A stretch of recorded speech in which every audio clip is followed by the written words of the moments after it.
ஆடிப்பெருக்கு விழாவையொட்டி தஞ்சாவூர் மாவட்டம் திருவையாறு காவிரி படித்துறையில் திரளானோர் புனித நீராடி வழிபாடு நடத்தி வருகின்றனர். கூடுதல் விவரங்களை செய்தியாளர் ராஜா வழங்க கேட்கலாம். ராஜா, வணக்கம். விவரங்களை சொல்லலாம். வணக்கம். ஆடிப்பெருக்கு விழா தமிழர்களின் பாரம்பரிய விழாவாக மட்டுமல்லாமல் காவிரி தாயை வணங்கும் விழாவாக கொண்டாடப்பட்டு வருகிறது. தஞ்சை மாவட்டம் திருவையாறு காவிரி ஆற்றில் இரு கரைகளையும் தொட்டு தண்ணீர் கரை புரண்டு ஓடுகிறது.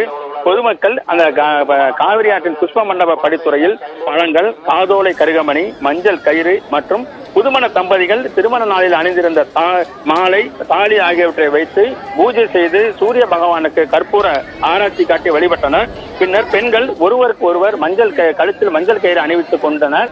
வயது முதிர்ந்த பெண்களிடம் இளம் பெண்கள் ஆசீர்வாதம் பெற்றுக் கொண்டனர். புதுமண தம்பதிகள் தங்களது திருமண நாளில் அணிந்திருந்த மாலையை காவிரி ஆற்றில் விட்டு வழிபட்டு வருகின்றனர்.